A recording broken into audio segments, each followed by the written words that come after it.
جانشین حضور مفتی اعظم ہند مفتی اختر رضا خان اظہری میاں کو دنیا بھر کے بڑے اداروں سے بڑے بڑے اعزاز و خطاب ملے، لیکن سب سے بڑا اعزاز تاج الشریعہ کا خطاب ہے۔ یہ انہیں کیسے اور کب ملا؟ درگاہ اعلیٰ حضرت کی مفتی محمد سلیم نوری بریلوی کی زبانی سنیں تو اس کی کہانی بھی بڑی دلچسپ ہے۔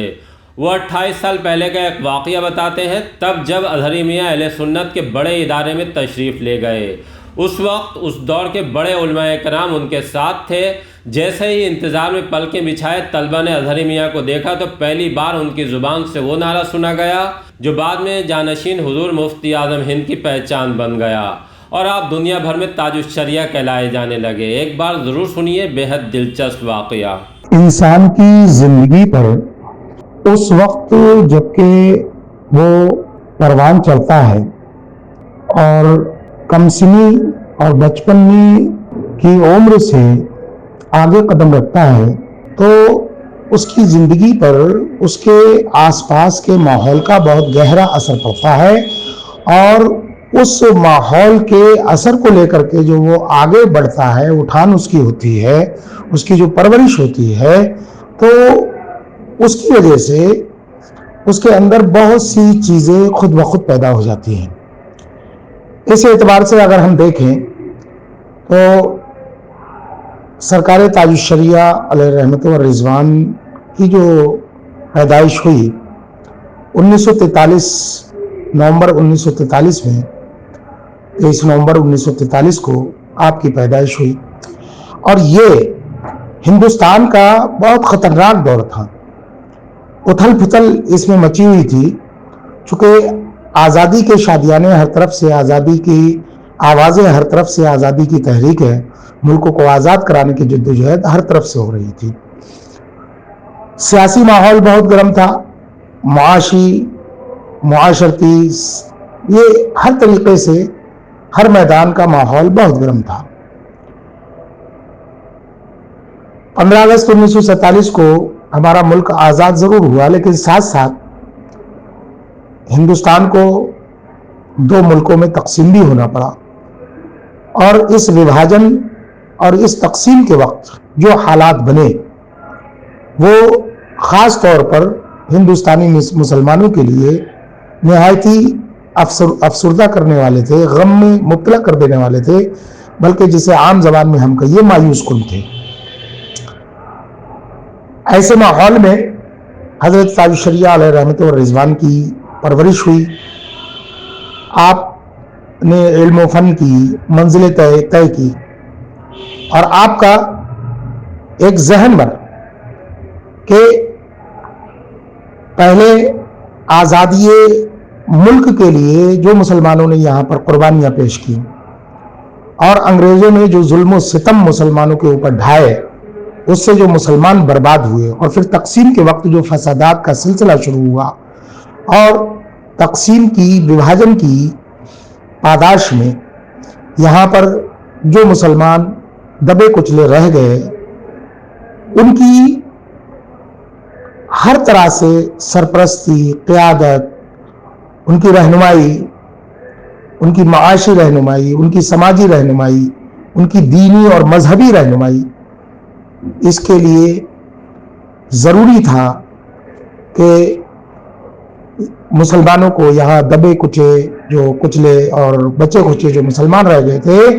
ان کی جو ہے وہ یہ رہنمائی کی جائے۔ سرکار تاج الشریعہ علیہ رحمت و رضوان پروان چلتے رہے، اور علم و فن کو حاصل کرنے کے بعد انہوں نے اپنے گرد و پیش دیکھا کہ یہاں جو وبھاجن کے بعد مسلمان رہ گئے ہیں، ان کے لیے ضروری ہے کہ سب سے زیادہ جو ضروری ہے وہ یہ کہ جہاں ان کی سیاسی اور سماجی قیادت ختم ہوئی ہے، وہیں مذہبی قیادت بھی ختم ہوئی ہے، اور ایسے حالات میں انسان کے عقیدے، انسان کے مذہب اور انسان کے ایمان کو بہت زیادہ خطرات لاحق ہو جاتے ہیں، تو ان کے ایمان کو بچانا، ان کے عقیدے کو بچانا، ان کے مذہب و مسلک کو بچانا، یہ سب سے اہم ذمہ داری تھی۔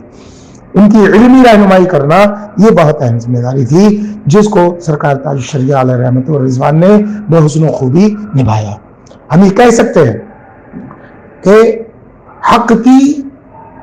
اس دور میں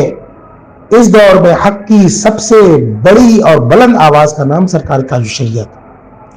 انہوں نے کسی کی نہ تو ناراضگی کی کبھی پرواہ کی، نہ کسی کے ماتھے پر بل پڑنے کی کبھی پرواہ کی۔ شریعت کا جو حکم تھا، مذہب و مسلک کا جو حکم تھا، انہوں نے بلا کسی خوف و خطر کے انہوں نے جاری کیا۔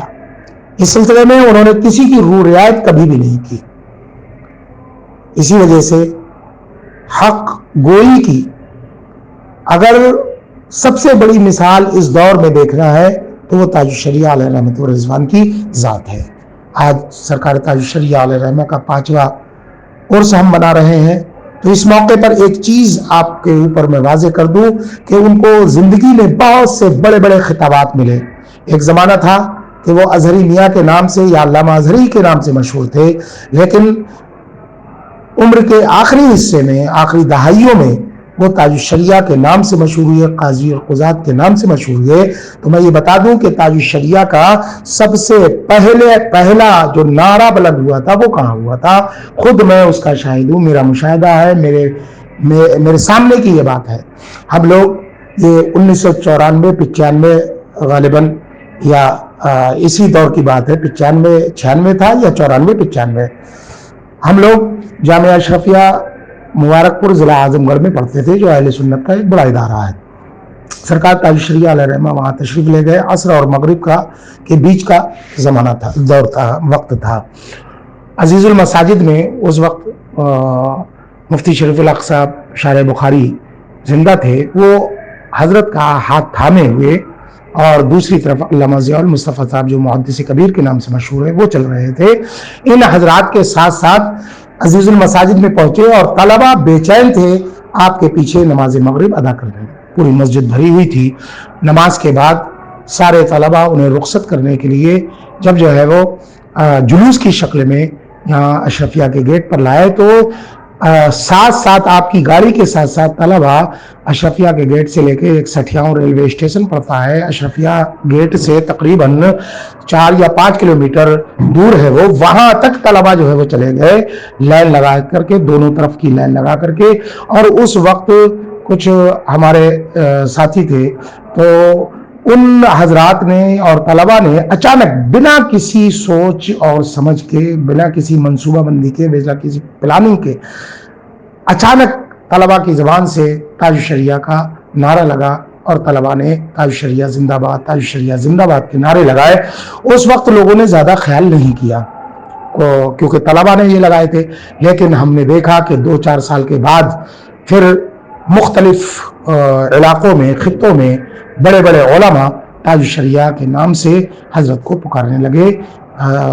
سرکار تاج الشریعہ کو پکارنے لگے، اور یہ اتنا مشہور ہو گیا کہ اب سارے خطابات پر غالب ہو گیا۔ اب تاج الشریعہ اگر بولا جاتا ہے تو لوگ بریلی کے اختر رضا ہی کو جو ہے وہ سمجھتے ہیں، اعلیٰ حضرت کے شہزادے ہی کو سمجھتے ہیں، مفسر اعظم ہند کے شہزادے کو سمجھتے ہیں۔ اللہ رب العزت ان کے فیض سے ہم سب کو مالا مال فرمائے۔ السلام علیکم ورحمۃ اللہ تعالیٰ وبرکاتہ۔